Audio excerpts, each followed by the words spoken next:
وبارک وسلم صلاۃ دائمۃ سرمدا ابدا۔ اللہ عز و جل قرآن پاک میں فرماتا ہے، اور وہ جنہوں نے بے حیائی کا کوئی کام کر دیا، برائی کر دی، گناہ کیا یا اپنی جانوں پر ظلم کیا، والذین اذا فعلوا فاحشۃ او ظلموا انفسهم، پھر اس کے بعد اس سے توبہ کرنا چاہا، اس سے باز آنا چاہا، تو اس کی دو چیزیں اللہ تعالیٰ بیان فرماتا ہے۔ پہلی چیز یہ ہے کہ جس چیز کو چھوڑا ہے اس پر دوبارہ نہ جائے۔ دوسری چیز یہ ہے کہ اللہ کا ذکر کر کے اس سے توبہ اور استغفار کی جائے۔ تو اللہ تعالیٰ فرماتا ہے، پھر کون ہے جو بڑے گناہوں کو بخشتا ہے سوائے اللہ کے؟ اللہ معاف کرنے والا ہے، اللہ رحم کرنے والا ہے۔ انسان سے بے حیائیاں اور فواحشات ہو جاتی ہیں، خطاؤں کا مرکب ہے، لیکن بسا اوقات ایسا ہوتا ہے کہ یہ برائیاں اتنی بڑھ جاتی ہیں کہ انسان پھر انسان نہیں رہ جاتا، یہ جانوروں سے زیادہ ذلیل ہو جاتا ہے۔ اس کے اندر ایسی گھناؤنی حرکتیں آنے لگ جاتی ہیں کہ اس کو انسانیت کی تمیز بھی باقی نہیں رہ جاتی۔ وہ وقت آنے سے پہلے اپنے آپ کو، اپنے گھروں کو ہمیشہ سنبھال رکھو۔ انسان حیوان کا حصہ ہے، لیکن کبھی اس کے اوپر حیوانیت ایسی غالب آ جاتی ہے کہ اللہ کی پناہ، وہ جانوروں میں بھی وہ کام نہیں ہوتے جو انسان کر جاتا ہے۔ اور وہ کب ہوتا ہے؟ انسان اس مقام پر پہنچتا ہے جب وہ ایسی حرکتیں کر جاتا ہے جس سے جانور بھی شرمانے لگ جائیں۔ کون سی ایسی چیزیں جو انسان کو ایسا شیطان بناتی ہیں؟ میں چند تمہیدی کلمات آپ کے سامنے پہلے رکھتا ہوں۔ انسان کو اللہ تبارک و تعالیٰ نے عقل بھی دیا ہے اور شہوت بھی دیا ہے۔ عقل یہ صرف انسان کے پاس اتنی بڑی دولت ہے کہ دوسرے تمام حیوانات میں یہ چیز نہیں ہے۔ عقل کا مطلب صرف دماغ ہی نہیں ہوتا، عقل کا مطلب صحیح اور غلط کو پہچاننے کی تمیز، اور شہوت جس سے انسان کو برائیوں کی خواہشات ہوتی ہیں۔ جانوروں میں شہوت رکھی گئی ہے، عقل نہیں، اور فرشتوں میں عقل ہے، شہوت نہیں، اور انسان میں دونوں چیزیں ہیں، عقل بھی ہے، شہوت بھی ہے۔ اسی لیے فرمایا گیا کہ کوئی انسان اپنی شہوت ہوتے ہوئے بھی، شہوت اس کے پاس ہے پھر بھی بچ رہا ہے، تو وہ فرشتوں سے افضل انسان ہے۔ اس لیے کہ فرشتے گناہوں سے اس لیے بچے ہیں کہ ان کو شہوت ہی نہیں، گناہ کرنے کی سوچ ہی ان کے پاس نہیں۔ اور انسان اگر اپنے آپ کو بچاتا ہے تو فرشتوں سے افضل ہے۔ لیکن ساتھ میں یہ بھی بتایا گیا کہ عقل ہونے کے باوجود انسان برائیوں سے نہیں بچتا تو پھر وہ غلیظ جانوروں سے بھی زیادہ بدتر ہے۔ جانور اس لیے نہیں بچ پاتا کہ اسے صحیح اور غلط کی تمیز نہیں ہے۔ جانور بڑے تھوڑے سے ہو جائیں تو ان میں ماں باپ کا رشتہ نہیں ہوتا، بھائی بہن کا رشتہ نہیں ہوتا۔ بچے بڑے ہو جانے کے بعد وہ ماں سے، بہنوں سے ایسا کوئی رشتہ نہیں ہے جس کے ہاں حدود ہیں۔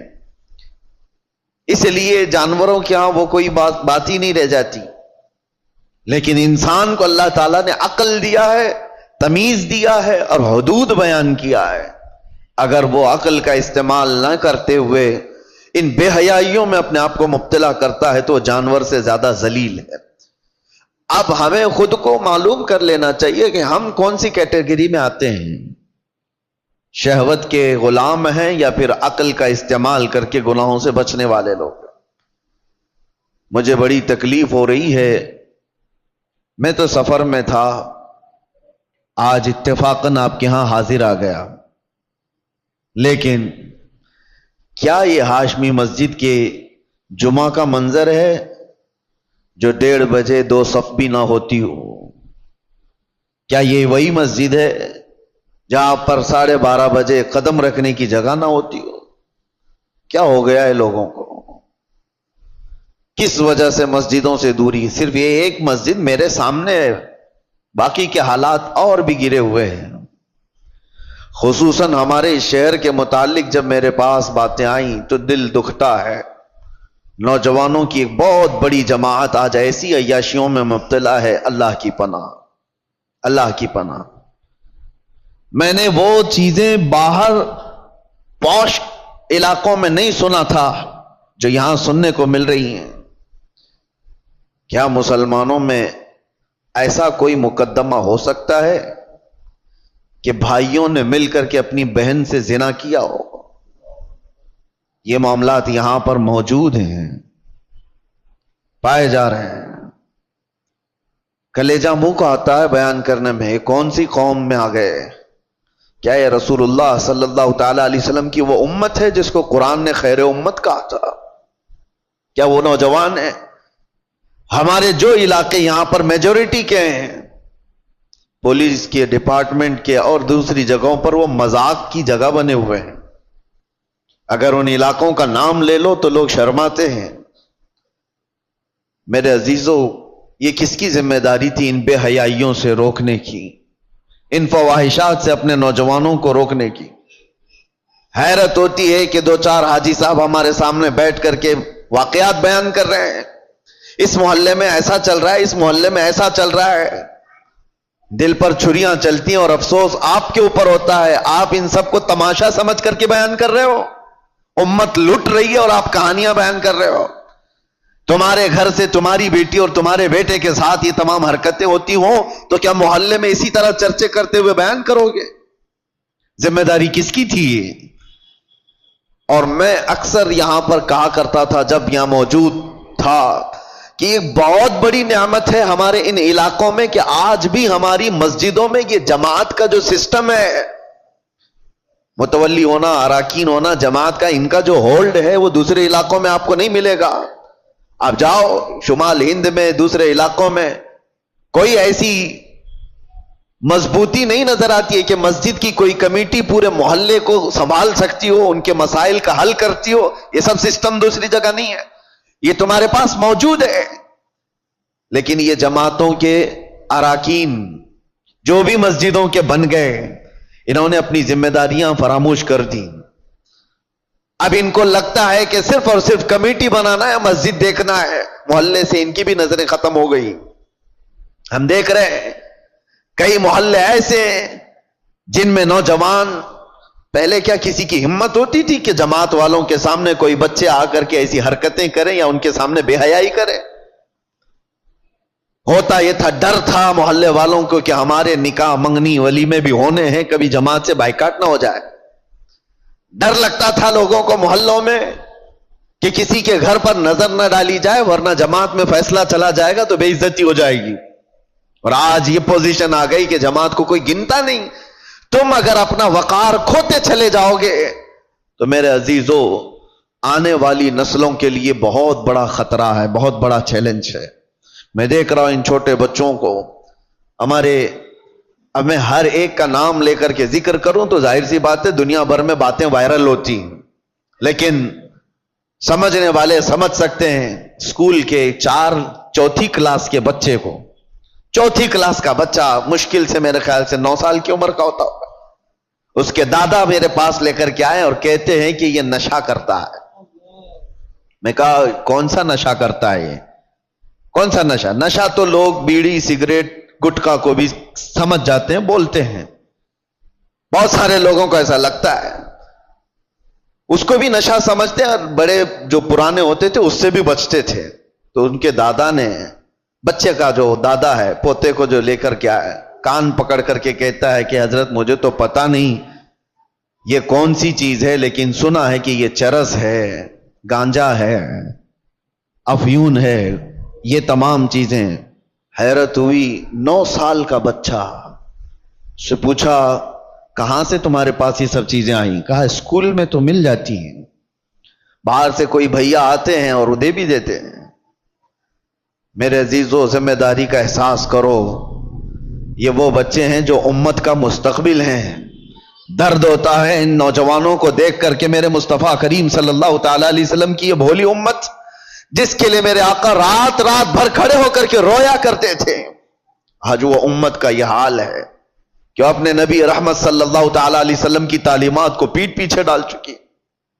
حالات ایسے کہ نوجوان آج یہی سوچ کر کے بیٹھ گئے ہیں، جیسی ان کی عمر 16 سال کے اوپر ہونے لگی، سب سے پہلا ان کا کام ہے کہ کوئی لڑکی کو پھانس لیا جائے، اس سے معاشقہ کریں، عشق کی داستانیں لکھی جائیں گی، یہی ساری زندگی کے مقاصد ہیں تمہارے۔ 16 سال تو میں بہت دور کی بات کر رہا ہوں، اب تو اسکول کے چھوٹے سے بچے یہ تمام فنڈے حل کر کے بتا دیتے ہیں۔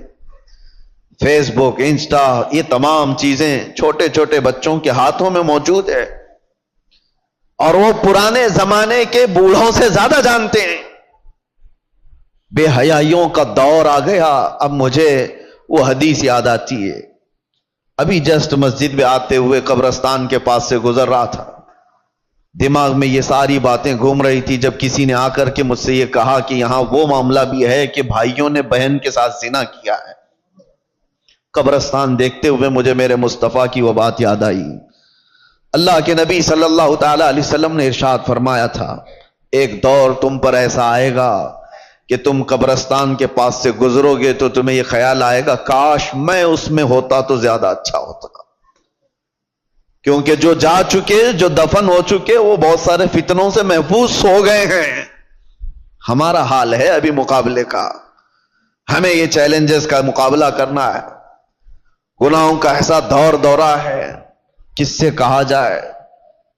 کبھی اس بات کا بھی ڈر لگتا ہے کہ پوری جماعت امت مسلمہ کو اپنے ٹارگٹ پر رکھی ہوئی ہیں۔ تمہیں کیا نہیں پتا، آج نہیں دیکھتے ہو کہ اس صبح سے شام تک سوشل میڈیا بھرا ہوا دکھتا ہے، اسلام کو گالیاں دینے والوں کی ایک انبار ہے، نبی پاک صلی اللہ تعالی علیہ وسلم پر نشانے نہیں بنائے جاتے۔ آج ٹی وی کھولو، کسی چینل کو دیکھو تو اسلام کا مذاق اڑانے والے کتے بیٹھے ہوئے ہوتے ہیں، بھونک رہے ہوتے ہیں، قرآن کی آیتوں پر ڈسکشن چل رہا ہے، اذان کو لے کر مسائل اٹھائے جا رہے ہیں، کلمے پر بات آ گئی، تمہیں سب پتہ ہے۔ اور ان حالات میں جب گھر کو آگ لگی ہوئی ہے، نوجوان بچے عیاشیوں میں مبتلا ہے، یہ لڑکیوں کو پھنسانے میں مبتلا ہے، فیس بک چیٹ کرتے ہوئے پوری راتیں گزارنے میں مصروف ہیں، اور ان حالات کا کون ذمہ دار ہے؟ میرے عزیزوں، صرف ہماری تقریریں نہیں، امت کا اپنا اپنا حصہ اسے ادا کرنا ہوگا۔ جو جس چیز کا ذمہ دار ہے وہ ذمہ داری نہیں ادا کرے گا تو قیامت کے دن سوال ہوگا، کلکم راعٍ وکلکم مسئول عن رعیتہ۔ میرے آقا نے فرمایا تم میں سے ہر ایک نگہبان ہے اپنے نیچے والوں کا، قیامت کے دن تم سے سوال ہوگا تمہارے نیچے والے بگڑے کیوں تھے، تم سے جو ماتحت تھے وہ بگڑے کیوں تھے۔ باپ سے اس کے اولاد کے بارے میں پوچھا جائے گا، استاد سے اس کے شاگردوں کے بارے میں پوچھا جائے گا، محلے کے بڑے ذمہ دار سے اس کے محلے والوں کے بارے میں پوچھا جائے گا، تمہارے آس پاس رہنے والے بگڑے کیوں تھے۔ یہاں ذمہ داری کا احساس کرو۔ اب تو یہ بھی ڈر لگنے لگا، پہلے کا وہ سنہرا ماحول تھا، ہم کسی محلے سے گزرتے تھے تو اصلاح کرنے والوں کی ایک بڑی جماعت نظر آتی تھی، نماز جانے والوں کی ایک بڑی جماعت نظر آتی تھی، ٹوپیوں والے، نئے نئے نوجوان داڑھیوں والے بھی نظر آتے تھے۔ آج خال خال ہے۔ ہو سکتا ہے میری یہ باتیں کچھ کو لوگوں کو بری لگ رہی ہوں گی، تبلیغ کرنے والے بہت سارے مبلغین بھی بنتے تھے، اپنوں میں سے ہی تو بنتے تھے مبلغین، وہ کہاں چلے گئے؟ انہوں نے بھی اپنا سیف زون بنا لیا کہ ہم اپنے حلقے میں رہیں گے، باقی دنیا جائے بھاڑ میں، مر رہی ہے قوم تو جائے، اس کو کون دیکھے۔ وہ اصلاح کا شعبہ بھی چھوڑ دیا گیا ہے، اور اب تو اصلاح کرنے والے ہمارے محلے سے بھی نہیں گزر رہے ہیں۔ اب سنو حدیث، میرے آقا صلی اللہ علیہ وسلم نے فرمایا تھا، اسی زمانے کے لیے شاید حضور فرماتے ہیں ایک وقت ایسا بھی آئے گا کہ جو اصلاح کی بات کرے گا، جو ایمان کی بات کرے گا، لوگ اس کو اتنی تعجب سے دیکھیں گے جیسے چور کو دیکھا جاتا ہے۔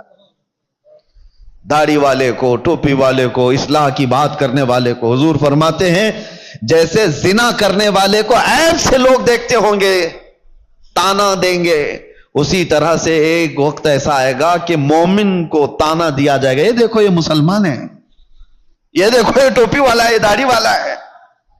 وہ دور آئے گا، بلکہ میں سمجھتا ہوں اس دور میں ہم جی رہے ہیں۔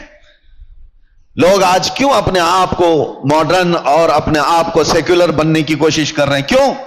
اس لیے کہ وہ ان تانوں سے گھبرا رہے ہیں، ڈر رہے ہیں۔ میں محلے میں کھڑے ہو کر کے اگر کسی کی اصلاح کی بات کروں گا تو لوگ میرا پچھلا نکال دیں گے، مجھے بھی بولیں گے جمعہ 8 دن ہو گئے ابھی حج کو چلا تو۔ یہ سارے تانے تو سننے پڑیں گے میرے عزیزوں۔ کیا وہ صحابہ اکرام رضوان اللہ تعالی علیہ مجمعین نے اتنے بڑے مشن کو نہیں اٹھایا تھا جن کے پرانے حالات یہ تھے؟ حضرت انس رضی اللہ تعالیٰ عنہ فرماتے ہیں مجھے جب یہ حدیث پڑھتا ہوں تو رونگٹے کھڑے ہو جاتے ہیں۔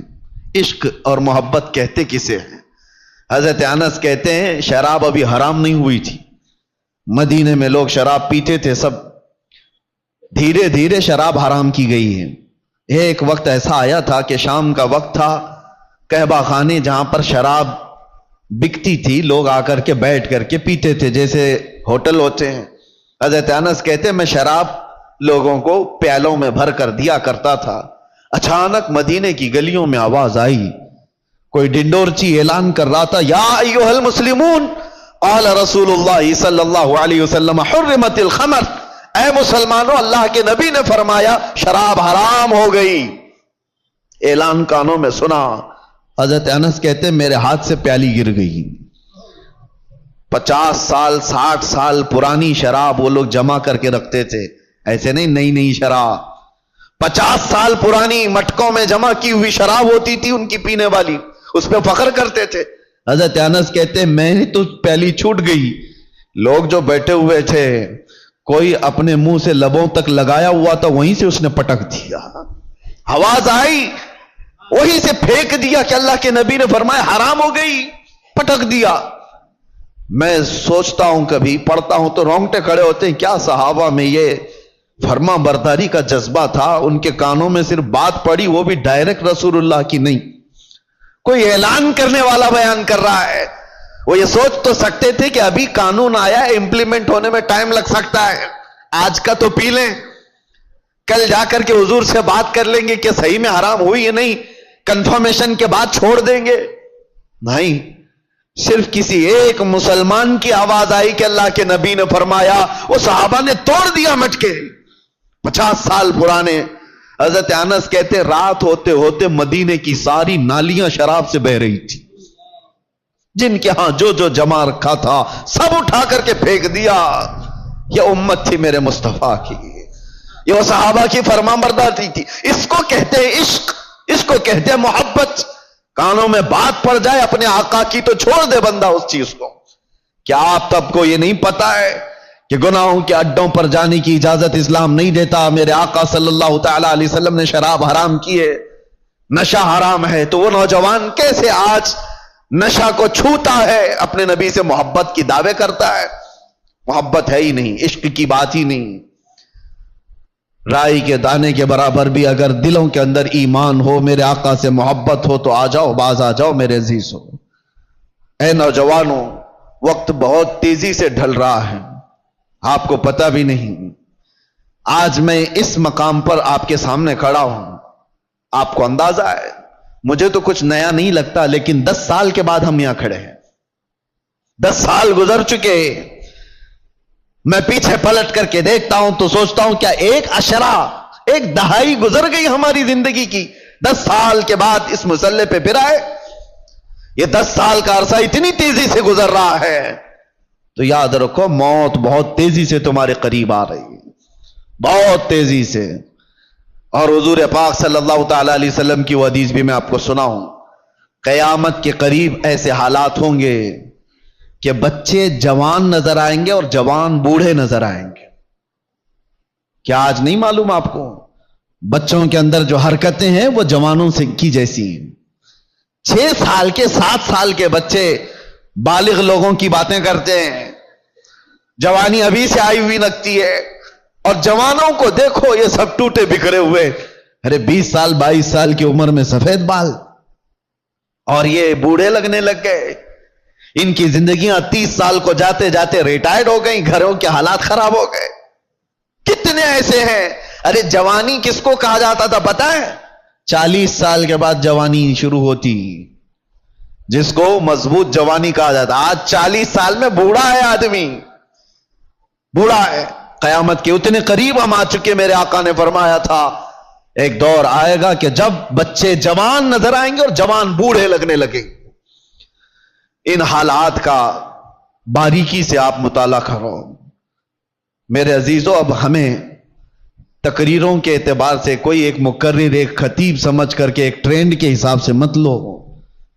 میرے پاس اب وہ فن بھی نہیں ہے، نہ میں اپنے الفاظ سے چمکا کر کے کسی کے اوپر دباؤ ڈالنے کے لیے تقریریں کرتا ہوں. نہیں، ایک درد نکلتا ہے آج امت کے لیے خاص طور پر.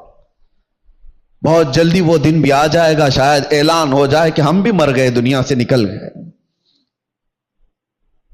جتنے دن ہمارے باقی رہ گئے، کبھی یہ خیال آتا ہے کہ بارگاہ مصطفیٰ صلی اللہ علیہ وسلم میں جانا تو طے ہے، مرنے کے بعد قبر میں منہ دکھانا تو طے ہے. اگر وہ نبی پاک صلی اللہ تعالی علیہ وسلم ہم سے پوچھیں کیا تو اس جگہ سے آ رہا ہے جہاں سے صبح سے شام تک مجھ کو گالیاں دی جاتی تھی؟ کیا تو اسی محلے سے آ رہا ہے جہاں لوگ ماں اور بیٹیوں کی عزت بھول چکے تھے؟ زنا اتنا عام ہو چکا تھا کہ جانور بھی اس طرح کا جوڑا نہیں کھاتے. گھر گھر آج محفوظ نہیں ہے. لوگ بیٹھ رہے ہیں آج ہمارے پاس آ کر کے حیرت ہوتی ہے کہ زنا کے معاملات کو حل کرنے کے لیے بیٹھتے ہیں تو رونگٹے کھڑے ہوتے ہیں، کلیجہ منہ کو آتا ہے. باپ بیٹی کو لے کر بیٹھا ہے، دوسرا باپ بیٹے کو لے کر کے بیٹھا ہے. کن معاملات پر آپ بات کر رہے ہو؟ ایک بار میرے آقا صلی اللہ علیہ وسلم کے پاس ایک صحابی آئے تھے، ماعز اسلمی، کہا آقا مجھ سے خطا ہو گئی ہے، مجھ سے غلطی ہو گئی ہے. حضور نے پوچھا ہوا کیا ہے؟ کہا بتا نہیں سکتا، بہت تکلیف کی بات ہے. حضور نے فرمایا بتاؤ تو تمہارا علاج کیا جا سکے. انہوں نے کہا زنا ہو گیا ہے، مجھ سے زنا ہوا. حضور نے اپنا چہرہ پھیر لیا، چہرہ سرخ تھا میرے آقا کا، لال ہو گیا. کہا جاؤ تم. وہ صحابی دھاڑے مار کر کے رونے لگ گئے. تجھ سے جو منہ چھپاؤں تو کروں کس کے سامنے؟ میں جاؤں تو پھر کہاں جاؤں؟ نبی پاک صلی اللہ تعالی علیہ وسلم نے ان کو کھڑا کر کے پوچھا ہوش میں کہہ رہے ہو؟ انہوں نے کہا ہاں میں ہوش میں کہہ رہا ہوں، ہو گئی مجھ سے خطا. حضور نے فرمایا کیا تجھے پتا ہے اسلام میں سزا کیا ہے اس کی؟ پتھروں سے مار کر ہلاک کر دیا جائے گا. انہوں نے کہا ہاں یا رسول اللہ پتا ہے مجھے. پھر بھی کہہ رہے ہو؟ کہا ہاں، اس آخرت کی سزا سے تو بہتر ہے کہ آپ مجھے دنیا میں پاک کریں. 3 مرتبہ پوچھنے کے بعد بھی جب انہوں نے کہا کہ ہاں مجھ سے خطا ہو گئی، تو حضور نے صحابہ سے کہا جاؤ یہ اقبالی مجرم ہے، انہیں لے جاؤ جبل انم، ایک پہاڑی مدینے میں. وہاں پر صحابہ لے کر کے گئے، اوپر سے ان کو پتھروں کی بارش کی گئی، وہ قتل ہو گئے، ان کا انتقال ہو گیا. یہ اسلام میں زنا پر سب سے بڑی سزا دی گئی. وہ صحابی تھے، خطا ہوئی تو نبی پاک صلی اللہ تعالی علیہ وسلم نے دنیا میں پاک کرنے کا طریقہ یہ بتایا. اور یہاں پر حالات ایسے آ گئے کہ لوگ اس کو اتنے ہلکے میں لے لیے. پھر مجھے وہ حدیث یاد آتی ہے، حضور نے فرمایا تھا قیامت کے قریب زنا اتنا عام ہو جائے گا کہ انسان ایسے جوڑا کھائیں گے جیسے گدھے اور کتے راستوں پر جوڑا کھاتے ہیں. ان کے درمیان یہ سب کامن سی چیز ہو گئی، نارمل بن گیا ہے. لوگ بیٹھ کر کے حل کر رہے ہیں، ہمیں تو رونگٹے کھڑے ہوتے ہیں. کن چیزوں کی یہ باتیں لے کر بیٹھے ہیں بیٹے اور بیٹیوں کی کہ یہ اس طرح کی حرکتیں کرتے تھے؟ معاذ اللہ رب العالمین. ایک بات یاد رکھو، پورے معاشرے میں محلے میں ایک جگہ کوئی زنا کرتا ہے تو پورے محلے کی برکت ختم کر دی جاتی ہے. ناسور ہے وہ کینسر کی طرح. کینسر کی پھوڑی جس طرح پورے جسم میں زہر پیدا کرتی ہے، ایک بے حیائی اور بدکاری والا نوجوان پورے معاشرے کے اندر وہ ناسور بن کر زہر پھیلاتا ہے. تمہاری بیٹیوں تک بھی وہ حرکتیں آئیں گی، تمہارے بیٹے بھی محفوظ نہیں رہیں گے. اس لیے ذمہ داریوں کا احساس سارے لوگ مل کر کے کریں، ایک آدمی نہیں. یہ بیچارہ خطیب کب تک یہاں سے پکارے گا؟ ایک کوئی مبلغ کب تک اصلاح کرے گا؟ ہر ایک کی ذمہ داری ہے آج غلطی کس کی ہے پتا ہے؟ پورے محلے میں 5% یا 10% جواری ہوتے ہیں. 5% سے بھی کم ہوتے ہیں جواری اور سود خور یا شرابی یا زانی. اکثریت تو اچھے لوگوں کی ہوتی ہے، لیکن وہ اچھے لوگ اتنے بھیانک ہوتے ہیں. یاد رکھنا، ان 5 کو جنہوں نے کھلی چھوٹ دی تھی، یہ 95 لوگوں کی بھی وہی سزا ہوگی جو اس جواری کی سزا ہوگی. کیونکہ معاشرے کو برباد کرنے میں ان 5 لوگوں کا ہاتھ کم تھا، خاموش رہنے والوں کا ہاتھ زیادہ تھا. یہ سپورٹر تھے، گناہ دیکھ کر کے ہنستے ہوئے چلے جاتے تھے. میرے گھر میں تھوڑی نہ ہو رہا ہے، فلاں کا بچہ بگڑا ہوا ہے، میں تو سنبھال لوں گا اپنا گھر. میاں آگ لگی ہے، تم کیا سنبھال لو گے؟ تمہارے بھی گھر کے دروازے لکڑی کے ہیں، تمہارے بھی گھر کی کھڑکیاں لکڑی کی ہیں. وہ آگ کے شعلے جب نکل کر کے آئیں گے تمہارے دروازے بھی جلائیں گے. یہی حال ہے آج ہمارے گھروں میں. تمہاری بیٹیاں بھی ہیں یا نہیں؟ تمہارے اپنے بیٹے ہیں یا نہیں؟ دوسرے کا بیٹا بگڑ گیا، دوسرے کی بیٹی بگڑ گئی تو آپ ہنس کر تماشا دیکھ رہے ہو کہ فلاں نشہ کر رہا ہے. پہلے حال یہ تھے کہ ہماری جماعت کے لوگ کہیں بیٹھے ہوتے تھے تو آوارہ لوگ ان کے سامنے سے گزرنے میں بھی ڈرتے تھے. گزرنے میں انہیں ڈر لگتا تھا کہ بڑے لوگ بیٹھے ہوئے ہیں. آج وہ وقار ختم کیوں ہوتا گیا؟ اپنی ذمہ داری کا احساس جب بندہ ختم کر لیتا ہے تو اقبال نے یہ بہت پہلے کہا تھا، قوت فکر و عمل پہلے فنا ہو جاتی ہے تب کسی قوم کی شوکت پہ زوال آتا ہے.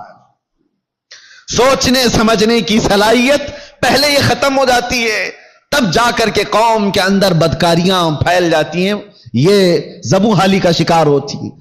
آج قوم کے اندر جو معاملات ہیں ہم گرے ہوئے اس لیے ہیں کہ ہم اپنی ذمہ داریاں نہیں سنبھالنا چاہتے. اب ظاہر سی بات ہے، ایک آدمی بولے گا تو اس کو پکڑ کر کے لے جائیں گے، بند کر دیں گے. دوسرا اٹھے گا، اس کو پکڑ کر بند کریں گے اور سارے لوگ تماشا دیکھتے رہیں گے. یہ سوچیں گے نہیں یہ نہیں کرنا ہے، بولنا نہیں ہے. میں سمجھتا ہوں اس طرح کی بزدلی سے تم کتنے سال جی سکتے ہو؟ چپ چپ رہ کر کے برائیوں کے بارے میں نہیں بولو گے، کمپرومائز کر کے جیو گے، کب تک رہو گے؟ موت تو آنی ہے.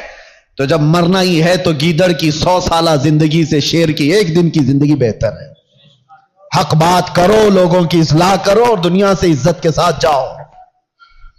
اور ایک بات اے نوجوانوں، دنیا کے تمام معاملات میں 100 سال کی زندگی میں وہ عزت نہیں پاؤ گے جو دامن مصطفیٰ میں 1 منٹ میں عزت مل جاتی ہے.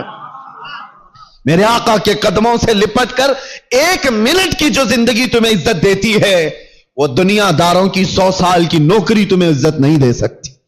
اسی لیے میرے مرشد نے فرمایا تھا، بل ہوا سن سیم و زر کی بندگی اچھی نہیں، ان کے در کی بھیک اچھی سروری اچھی نہیں. آؤ اصلاح کے لیے اپنے ان معاشروں میں اصلاح کا کام تیزی سے شروع کر دو. اگر آج تھوڑی سی تمہاری حرکت باقی رہے گی تو امید ہے کہ ہماری جو نئی نسلیں ہیں وہ اس بات پر تو باقی رہے. میں سعودی عرب میں دیکھ کر کے آیا ہوں جنہوں نے اپنے بچوں کو آسٹریلیا امریکہ میں پڑھانے کے لیے بھیجا تھا. آج وہ بچے پلٹ کر کے آئے ہیں اور وہ پوچھتے ہیں ہو از دا محمد؟ محمد کس کا نام ہے؟ یہ ریئل بات میں آپ کو بتا رہا ہوں. ارے جہاں اسلام کا مرکز رہا، جہاں سے اسلام پھیلا پھولا، ان کے بچے آج غیروں کی گود میں ڈالے جانے کے بعد آ کر اپنے نبی کو پہچان نہیں پا رہے ہیں. تم نے بھی کیا سوچا ہمارے بچوں کو سوشل میڈیا پر چھوڑ دیں گے، یہ سارا کچھ موبائل سے، گوگل سے، انٹرنیٹ سے سیکھتے رہیں گے؟ کل کو یہی بچے کھڑے ہوں گے جو اپنے نبی کو نہیں پہچانتے، وہ اپنے باپ کو قیامت میں کیا پہچانیں گے؟ اور تمہارے مرنے کے بعد کیا ہی سالے ثواب کر سکیں گے؟ ادھر تمہارا جنازہ لا کر کے رکھا گیا ہوگا، تمہارا بیٹا باہر کھڑے ہو کر کے انتظار کر رہا ہوگا، نماز ہو جائے گی تو اٹھاؤں اور ڈا کر کے دفن کر کے آؤں. اسے توفیق بھی نہیں ہوگی کہ وہ تمہارے لیے جنازے کی نماز پڑھ سکے. کیوں ایسے معاشرے میں جینے کی ضرورت ہے؟ ہمیں جو رسول اللہ صلی اللہ علیہ وسلم نے معاشرہ عطا کیا، اس معاشرے میں امن بھی ہے، عزت بھی ہے، وقار بھی ہے. آؤ واپس سے پھر اس ماحول کو بنانے میں آپ سب سترک ہو جاؤ، متحرک ہو جاؤ. ہر محلے کے نوجوانوں سے میں گزارش کروں گا تم 5 ہی صحیح 10 ہی صحیح کھڑے ہو جاؤ ذمہ داری لے کر کے کہ ہم اپنے محلے میں بے حیائیاں نہیں ہونے دیں گے. انقلاب آئے گا میرے عزیز. تم یہ مت سوچنا کہ ہم 5 اور 10 لوگوں سے کیا ہوگا.